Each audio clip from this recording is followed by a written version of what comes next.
देखिए, समर्थन इस तरह से है कि एक सकारात्मक काम होना चाहिए। आज सरकार जो कदम उठा रही है, ये कदम बहुत पहले पिछली सरकारों और हमारे मजहबी लीडर और समाजी लीडर जो मुस्लिम हैं, उनको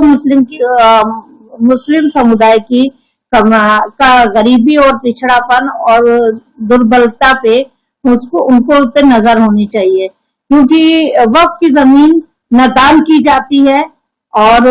न ही खरीदी और बेची जाती, क्योंकि वक्फ की जमीन शरई कानून के हिसाब से वो खुद दान कर देते हैं। लोग जो दान करते हैं उनका मकसद ही यही होता है कि समाज के गरीब, पिछड़े और दबे कुचले, गरीब, असहाय, बीमार लोगों के लिए शेल्टर होम हो, आश्रय होम हो, मदरसे हो जो बहुत अच्छे और एडवांस हो, कि एक इमाम मस्जिद मदरसे का या मस्जिद का एक इमाम भी हो तो वो एक IAS ऑफिसर हो, जज हो, अधिकारी हो, समाजी लीडर हो, राजनीति लीडर हो। हमें इमाम की जरूरत है, मुस्लिम कम्युनिटी में इमाम की भी जरूरत है और डॉक्टर और जज की भी जरूरत है। और महिलाओं के अधिकार, जब वो उनके माँ बाप नहीं रहते, उनको तलाक दे दिया जाता है, तो वो कहाँ छत जाए, किसके छत पे जाए? क्या भाई के परिवार के पास जाकर के बैठ जाए, भाई अपने परिवार को पाले, की तलाकशुदा बहन का जीवन गुजारा करे? तो इसलिए वक्फ की जमीन का यही मकसद है कि मुस्लिम कम्युनिटी के गरीब और असहाय और बेसहारा लोग, बीमार लोग, उनके लिए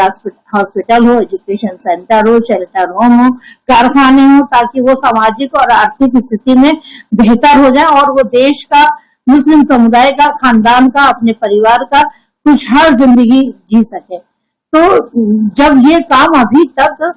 वक्फ की जमीनों के साथ में नहीं हो पा रहा था, और समाज में ऐसा नहीं कि 100% नहीं हो रहा था, समाज में कुछ लोग वक्फ की जमीनों पे अच्छा इस्तेमाल कर रहे हैं, एजुकेशन सेंटर खुल रहे हैं, मदरसे खुल रहे हैं, लेकिन वो जितना काम वक्फ के विभाग को करना चाहिए वो ईमानदारी से वक्फ विभाग ने नहीं किया। जमीनों की लूटमार होती रही, सही मकसद पूरा नहीं हुआ। तो हम सरकार से उम्मीद करते हैं और गुजारिश करते हैं कि आप ये अधिनियम लाए हैं संशोधन करके, तो इसमें ईमानदारी से, पारदर्शिता से वक्फ की जमीनों को बिना किसी लूटपाट के वो समाज की दबे कुचले लोगों के लिए शेल्टर होम हो, आश्रय होम हो, मदरसे हो, कारखाने हो, मदरसा मॉडर्नाइज हो, ताकि वहां से इमाम भी निकले और जज और IAS अधिकारी भी पढ़ के निकले और वो काम करें समाज का और उनकी आर्थिक स्थिति बढ़े। सच्चर कमेटी ने भी यही कहा था कि मुस्लिम समुदाय की हालत दलितों से भी बदतर है।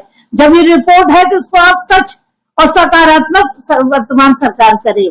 अभी तक किसी सरकार ने मुसलमानों के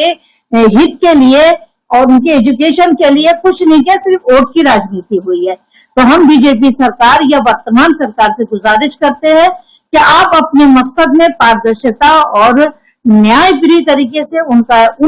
महिलाएं जो अधिकार वंचित है, न्याय वंचित थी, उन सबको वही कुछ मिले जो उनका हक बनता है, और वक्फ की जमीन का देने का जो जायज मकसद था वो मकसद पूरा हो जाए।